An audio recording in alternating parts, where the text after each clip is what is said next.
stop using Cursor like an editor. Yes, you heard it right. Because if you're still opening Cursor, typing prompts and waiting for it to respond, you are missing the biggest thing they have shipped recently.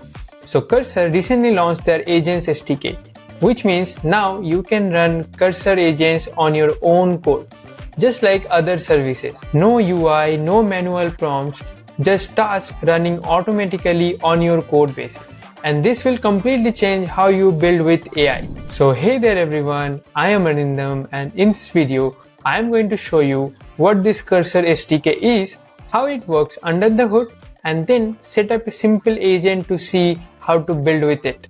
So if that sounds interesting, don't forget to subscribe my channel, and without delaying any further, let's get started. Up until now, Cursor was something that you used manually. You open it, write prompts, guide it step by step, and it helps you to fix or write code. That loop still needs you to be there, but the SDK removes that dependency completely. Now you can treat Cursor like a system that runs in the background. Instead of thinking, let me ask Cursor to do this, you start thinking, when this happens, trigger this agent. This small shift changes everything, because now AI is not only sitting in the surface anymore.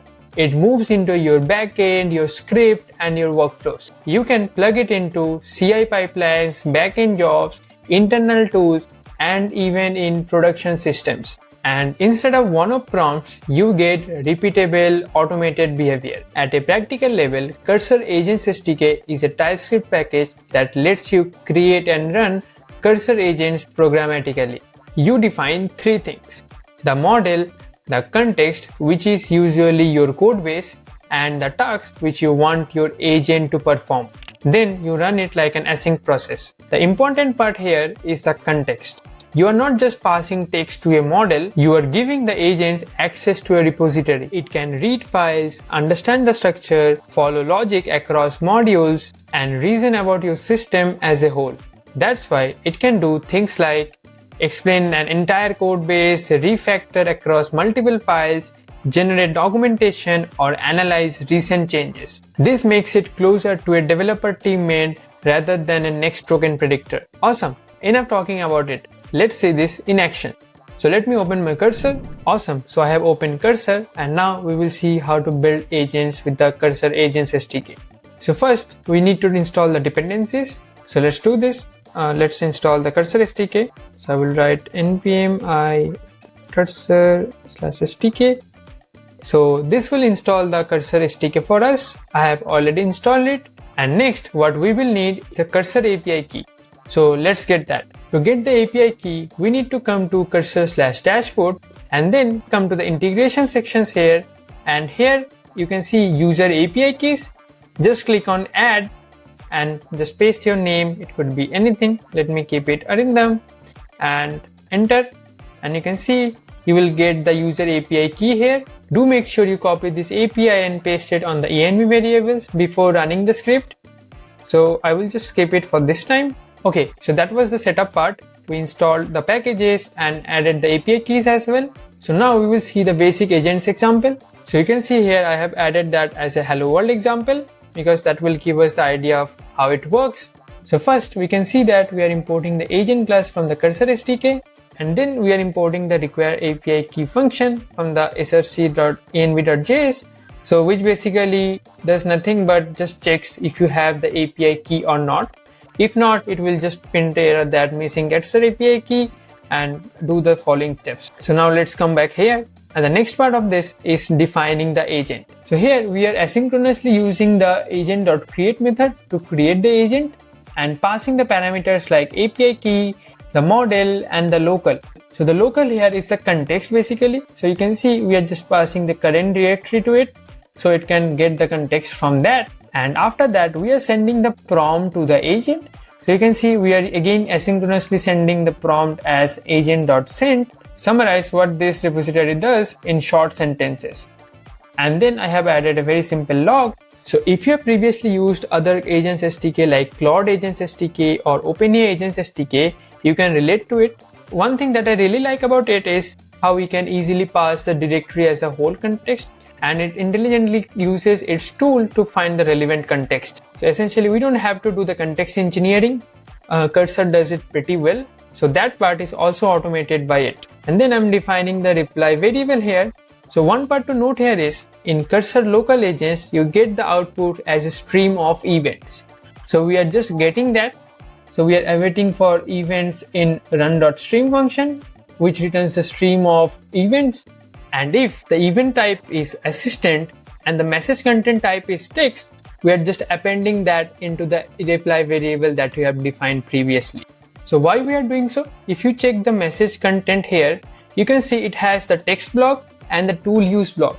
So it basically generates the text answer and the tools that it used. So as we only need text, we have defined that and adding the reply here. We are not considering tool calls here. We will see that in the next video. And finally, we are waiting for the run to complete. And then we are just logging the reply here. And then with the console log that the run is finished. So pretty simple, right? Now let's run this and see. So let me clear my terminal. And let me run npm run 01. So this basically is alias to run the first tutorial of the set of examples that I'm creating. So you can see that the run is started here. And that's it. You can see the exploring the repository structure, key files to summarize its purpose, and then it generates a summary here. This repo is a hands-on tutorial on Cursor SDK itself. It depends on the npm package this, and it has 14-step TypeScript walkthrough. So this is a walkthrough that I'm creating for the follow-up video. So in the next video, I will dive deep into it. So I'm just creating all things for that.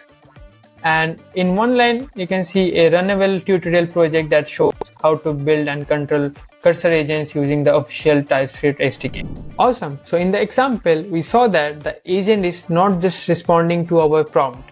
It is scanning our repository, building the context from multiple files, understanding how things are connected, and then generating a structured response. That's why the output feels different. It is completely grounded to the actual code, not just any generic text. Now, instead of just using it to generate the summary of the repository, you can use it in a lot of different ways. For example, you can ask it to analyze the recent change and write a PR description for you. It can do it pretty well. Now you can plug it to anything, a CLI tool, a GitHub action, or your backend. So every time a code changes, the agent automatically runs and generates a PR description. You don't need to prompt it again and again for the same task. This is where things start to compound. Don't think of it like a generic script. You can think of it like a part of a workflow. And you can change this agent to create your own workflow. For example, whenever someone pushes the code, the agent reviews it, another agent generates the summary.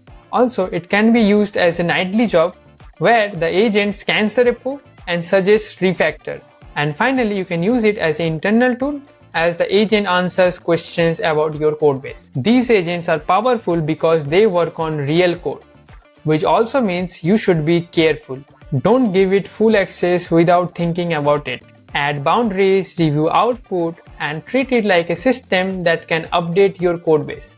Awesome. So that's it for today. I hope you found this video helpful.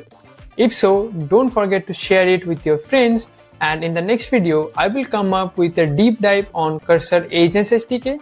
So if you are interested, do let me know in the comments, and thanks a lot for watching this video till the end. I will see you in the next video. Bye.